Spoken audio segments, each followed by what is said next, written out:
मनीषा सिंह आपका स्वागत करती हूं लिविंग 24 न्यूज में और आप देख रहे हैं आज की स्पेशल ब्यूरो रिपोर्ट।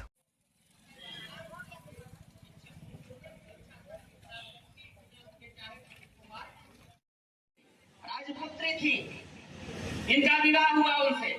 भृगुवंश के ये थे जिनकी कथा अभी देवेंद्र मणि जी ने बताई। जल लेने के लिए जाते हैं गंगा के तट पर और वहां क्या होता है, गांधर्व अप्सराओं के नृत्य को पूर्ण हो गई, उनको क्रोध आया। जब लौटते हैं अपने अंतर्ध्यान से देखते हैं तो अंतर्ध्यान क्या है, कहा जाता है लोग इंट्रोस्पेक्शन, अपने अंदर झांकना देखना, यही अंतर्ध्यान। क्या कारण हुआ जिसके कारण विलंब हुआ? अपने चारों पुत्रों से कहा कि इनका वध कर दो। श्रीमान अशोक जी आ गए, स्वागत है मंच पर, आए आप भी।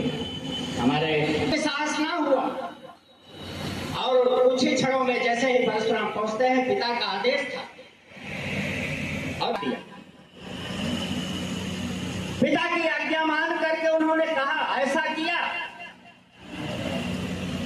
जबकि कहा जाता है 9 मास तक मां अपने गर्भ में रखती है, मार्केट रेट से उस कोठरी की कीमत निकाल करके कोई दे दे, मां से ऋण हो जाए तो कोई नहीं हो सकता। दुनिया का सबसे बड़ा तानाशाह हिटलर जो था वो भी कहा मां मैं तुझसे ऋण होना चाहता। जिस समय मां ने कहा ठीक है, अपने कपड़ों को निकाल करके सरोवर में घुस जाए, उसकी शुरू हो गई और कहा उसने कि मां मुझे आज्ञा दो, मैं जब सरोवर से निकलूं। मां कहा आज्ञा देती है।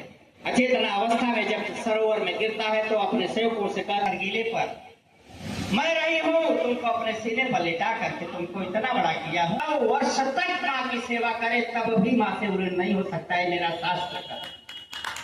धन्य है माँ जो अपनी कोख से ऐसे परशुराम जैसे व्यक्ति को पैदा किया और है वंश को इनके न रहते हुए आश्रम में पहुंच करके सहस्त्रबाहु, उसको कोई मार नहीं सकता था, उसको जाकर के इनके पिताजी का सर काट करके लेके चला गया। आते हैं जाते हैं, सहस्त्रबाहु को मार करके अपने पिता के सर को ले जाते हैं। जो उनके कारण था, उसके पहले उनकी भुजाओं को काटा था, वही द्वेष था उनके इनके न रहने से। आश्रम में उनके लड़कों ने आकर के इनके पिता के सर को काट लिया। परशुराम देखते हैं और जैसे कहा जाता है कि 21 बार संहार किया क्षत्रियों का है वंश का क्यों? तो उस समय मां ने 21 बार अपनी छाती को पीट करके रोया था। तभी उन्होंने प्रतिज्ञा की थी इस पृथ्वी से 21 बार क्षत्रियों का नाश करूंगा, और उसको किया। गर्भ में अंतक के रूप में एक श्रीमद् भागवत के 9वें अध्याय के 9वें स्कंद का 29वां श्लोक है, जिसमें यह प्रसंग आया है कि वे कार्यक्रम का आयोजन किया गया है, क्या बोलना चाहेंगे आप? जय श्री राम, जय परशुराम। अभय मिश्रा, राष्ट्रीय सचिव ब्राह्मण सभा प्रयागराज से। बस आज अक्षय तृतीया के पावन पर्व परशुराम जन्मोत्सव समारोह धूमधाम से मनाया जा रहा है और ये हम लोगों का सबका सहयोग प्राप्त है, सब लोग का आशीर्वाद है जो आज इसको कार्यक्रम करने का मुझे सौभाग्य प्राप्त हुआ।